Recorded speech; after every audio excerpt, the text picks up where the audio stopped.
پیارے بچوں، السلام علیکم۔ آج ہم 8ویں جماعت کی کتاب اپنی زبان کا سبق نمبر 12 بعنوان جی آیا صاحب شروع کریں گے۔ یہ ایک کہانی ہے جسے اردو کے مشہور افسانہ نگار سعادت حسن منٹو نے لکھا ہے۔ ویڈیو شروع کرنے سے پہلے میری آپ سے گزارش ہے کہ آپ ہمارے چینل اردو انفلوئنسر کو سبسکرائب کریں اور برابر میں بنے بیل آئیکن کو بھی دبا دیں تاکہ ہماری ہر آنے والی نئی ویڈیو کا نوٹیفیکیشن آپ کو سب سے پہلے مل سکے۔ ویڈیو پسند آئے تو لائک کریں اور اپنے دوستوں اور عزیزوں کے ساتھ شیئر بھی کریں تاکہ وہ بھی آپ کی طرح اس سے فائدہ اٹھا سکیں۔ چلیے اب ہم سبق کی متن خوانی کرتے ہیں، یعنی سبق پڑھتے ہیں۔ آپ پوری توجہ سے سنیں تاکہ تلفظ کی غلطی نہ رہنے پائے۔ جی آیا صاحب۔ باورچی خانے کی دھندلی فضا میں بجلی کا ایک اندھا قمقمہ چراغ گور کی مانند اپنی سرخ روشنی پھیلا رہا تھا۔ دور کونے میں پانی کے نل کے پاس ایک چھوٹی عمر کا لڑکا بیٹھا برتن صاف کرنے میں مشغول تھا۔ یہ انسپکٹر صاحب کا نوکر تھا۔ برتن صاف کرتے وقت یہ لڑکا کچھ گنگنا رہا تھا۔ یہ الفاظ ایسے تھے جو اس کی زبان سے بغیر کسی کوشش کے نکل رہے تھے۔ جی آیا صاحب، جی آیا صاحب، بس ابھی صاف ہو جاتے ہیں صاحب۔ ابھی برتنوں کو راکھ سے صاف کرنے کے بعد انہیں پانی سے دھو کر قرینے سے رکھنا بھی تھا اور یہ کام جلدی سے نہ ہو سکتا تھا۔ لڑکے کی آنکھیں نیند سے بند ہوئی جا رہی تھیں۔ سر سخت بھاری ہو رہا تھا، مگر کام کیے بغیر آرام یہ کیوں کر ممکن تھا؟ دفعتاً لڑکے نے نیند کے ناقابل مغلوب حملے کو محسوس کرتے ہوئے اپنے جسم کو ایک جنبش دی اور جی آیا صاحب، جی آیا صاحب گنگناتا ہوا پھر کام میں مشغول ہو گیا۔ قاسم، قاسم، جی آیا صاحب۔ لڑکا جو انہی الفاظ کی گردانی کر رہا تھا بھاگ کر اپنے آقا کے پاس گیا۔ انسپکٹر صاحب نے کمبل سے منہ نکالا اور لڑکے پر خفا ہوتے ہوئے کہا، بے وقوف کے بچے، آج پھر یہاں سراہی اور گلاس رکھنا بھول گیا ہے۔ ابھی لایا صاحب، ابھی لایا صاحب۔ کمرے میں سراہی اور گلاس رکھنے کے بعد وہ ابھی برتن صاف کرنے کے لیے بیٹھا ہی تھا کہ پھر اس کمرے سے آواز آئی، قاسم، قاسم، جی آیا صاحب۔ قاسم بھاگتا ہوا اپنے آقا کے پاس گیا۔ بمبئی کا پانی کس قدر خراب ہے، جاؤ پارسی کے ہوٹل سے سوڈا لے کر آؤ۔ بس بھاگے ہوئے جاؤ، سخت پیاس لگ رہی ہے۔ بہت اچھا صاحب۔ قاسم بھاگا ہوا گیا اور پارسی کے ہوٹل سے، جو گھر سے قریباً نصف میل کے فاصلے پر واقع تھا، سوڈے کی بوتل لے آیا اور اپنے آقا کو گلاس میں ڈال کر دے دی۔ اب تم جاؤ، مگر اس وقت تک کیا کر رہے ہو؟ برتن صاف نہیں ہوئے کیا؟ ابھی صاف ہوتے ہیں صاحب۔ اور ہاں، برتن صاف کرنے کے بعد میرے سیاہ بوٹ کو پالش کر دینا، مگر دیکھنا احتیاط رہے، چمڑے پر کوئی خراش نہ آئے ورنہ۔ قاسم کو ورنہ کے بعد کا جملہ بخوبی معلوم تھا۔ بہت اچھا صاحب کہتے ہوئے وہ باورچی خانے میں واپس چلا گیا اور برتن صاف کرنے شروع کر دیے۔ اب نیند اس کی آنکھوں میں سمٹی چلی آ رہی تھی، پلکیں آپس میں ملی جا رہی تھیں، سر میں سیسا اتر رہا تھا۔ یہ خیال کرتے ہوئے صاحب کے بوٹ بھی ابھی پالش کرنے ہیں۔ قاسم نے اپنے سر کو زور سے جنبش دی اور وہی راگ الاپنا شروع کر دیا، جی آیا صاحب، جی آیا صاحب، بوٹ ابھی صاف ہو جاتے ہیں صاحب۔ مگر نیند کا طوفان ہزار بند باندھنے پر بھی نہ رکا۔ اب اسے محسوس ہونے لگا کہ نیند ضرور غلبہ پا کر رہے گی، لیکن ابھی برتنوں کو دھو کر انہیں اپنی اپنی جگہ پر رکھنا باقی تھا۔ اس وقت ایک عجیب خیال اس کے دماغ میں آیا، بھاڑ میں جائیں برتن اور چولہے میں جائیں بوٹ، کیوں نہ تھوڑی دیر اسی جگہ پر سو جاؤں اور پھر چند لمحات آرام کے بعد اس کے کان بوٹ بوٹ کی آوازوں سے گونج اٹھے۔ بہت اچھا صاحب، ابھی پالش کرتا ہوں۔ بڑبڑاتا ہوا قاسم بستر پر سے اٹھا، جیسے اس کے آقا نے ابھی بوٹ روغن کرنے کے لیے حکم دیا ہے۔ ابھی قاسم بوٹ کا ایک پیر بھی اچھی طرح پالش نہ کرنے پایا تھا کہ نیند کے غلبے نے اسے وہیں پر سلا دیا۔ صبح جب انسپکٹر صاحب نے اپنے نوکر کو باہر برآمدے میں بوٹوں کے پاس سویا ہوا دیکھا تو اسے ٹھوکر مار کر جگاتے ہوئے کہا، یہ سور کی طرح یہاں بے ہوش پڑا ہے، اور مجھے خیال تھا کہ اس نے بوٹ صاف کر دیے ہوں گے، نمک حرام۔ ابے قاسم! جی آیا صاحب۔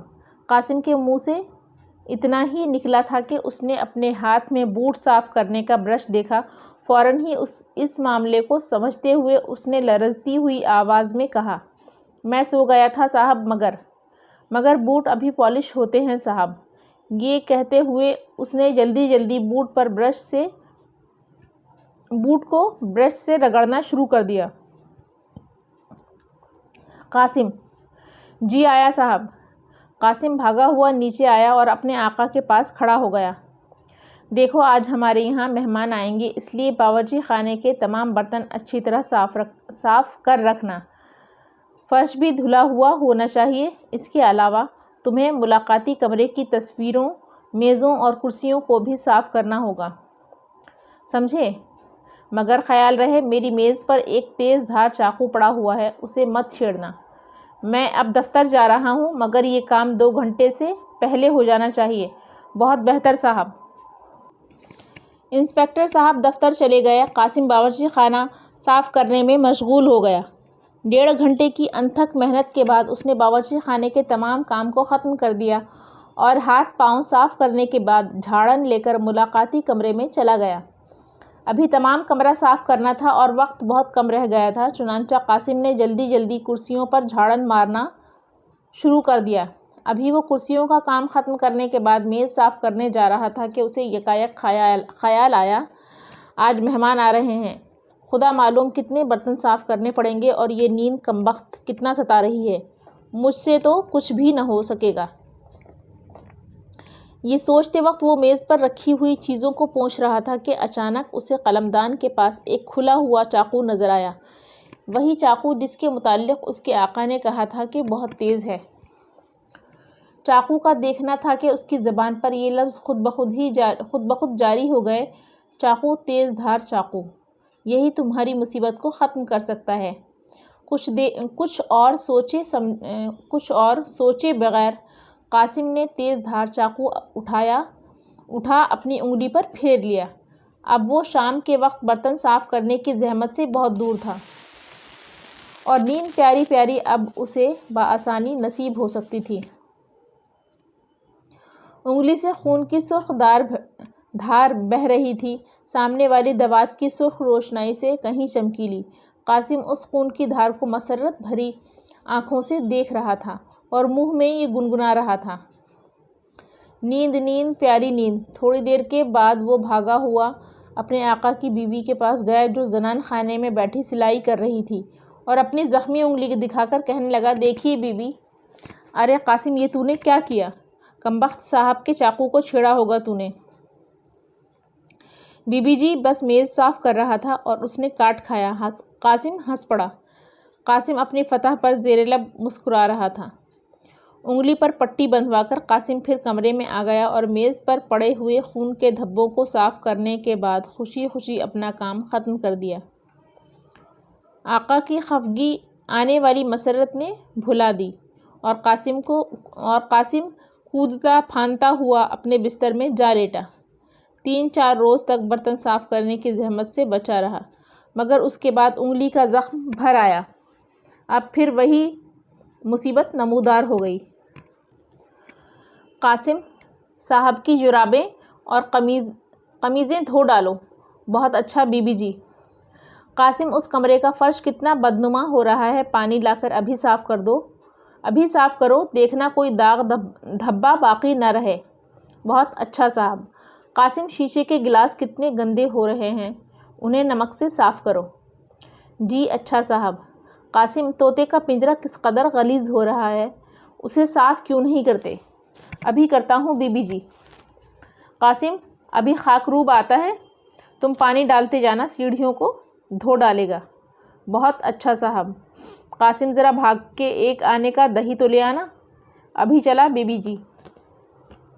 ایک روز انسپکٹر صاحب کی میز صاف کرتے وقت اس کے ہاتھ خود بخود چاقو کی طرف بڑھے اور ایک لمحے کے بعد اس کی انگلی سے خون بہہ رہا تھا۔ انسپکٹر صاحب اور ان کی بیوی قاسم کی یہ حرکت دیکھ کر بہت خفا ہوئے۔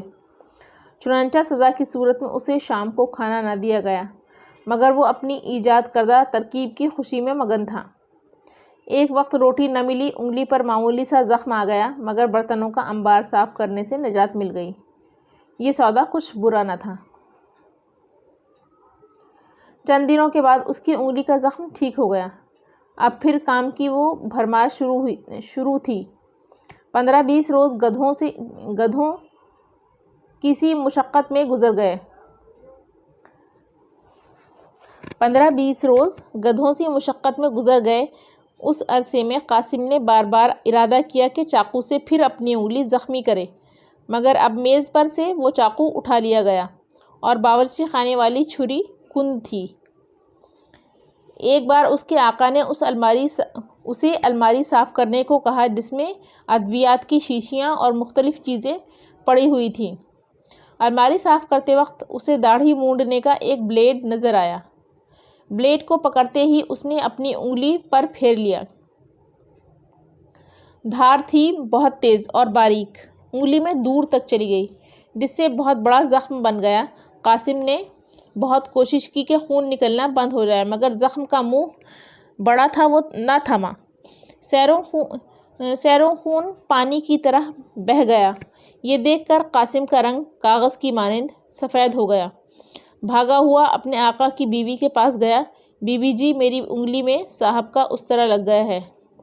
قاسم، اب تم ہمارے گھر میں نہیں رہ سکتے۔ وہ کیوں بی بی جی؟ یہ صاحب سے دریافت کرنا۔ 4 بجے کے قریب انسپکٹر صاحب دفتر سے آئے اور اپنی بیوی سے قاسم کی نئی حرکت سن کر اسے فوراً اپنے پاس بلایا۔ کیوں میاں، یہ انگلی کو ہر روز زخمی کرنے کے کیا معنی ہیں؟ قاسم خاموش کھڑا رہا۔ تم نوکر یہ سمجھتے ہو کہ ہم لوگ اندھے ہیں اور ہمیں بار بار دھوکہ دیا جا سکتا ہے۔ اپنا بستر بوریا دبا کر ناک کی سیدھ میں یہاں سے بھاگ جاؤ۔ ہمیں تم جیسے نوکروں کی کوئی ضرورت نہیں، سمجھے؟ مگر صاحب کا بچہ، بھاگ جا یہاں سے۔ تیری بقایا تنخواہ کا 1 پیسہ بھی نہیں دیا جائے گا۔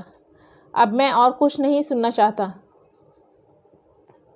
قاسم روتا ہوا کمرے سے باہر چلا گیا۔ طوطے کی طرف حسرت بھری نگاہوں سے دیکھا۔ طوطے نے بھی خاموشی میں اس سے کچھ کہا اور اپنا بسترا لے کر وہ سیڑھیوں سے نیچے اتر گیا۔ خیراتی ہسپتال میں ایک نوخیز لڑکا درد کی شدت سے لوہے کے پلنگ پر کروٹیں بدل رہا ہے۔ پاس ہی 2 ڈاکٹر بیٹھے ہیں۔ ان میں سے ایک ڈاکٹر اپنے ساتھی سے مخاطب ہوا: زخم خطرناک صورت اختیار کر گیا ہے، ہاتھ کاٹنا پڑے گا۔ بہت بہتر۔ یہ کہتے ہوئے دوسرے ڈاکٹر نے اپنی نوٹ بک میں اس مریض کا نام درج کر لیا۔ ایک چوبی تختے پر جو چارپائی کے سرہانے لٹکا ہوا تھا، مندرجہ ذیل الفاظ لکھے تھے: نام محمد قاسم، ولد عبد الرحمن، مرحوم، عمر 10 سال۔ بچوں، اس ویڈیو میں آج کا یہ سبق کی متن خوانی پوری ہوئی۔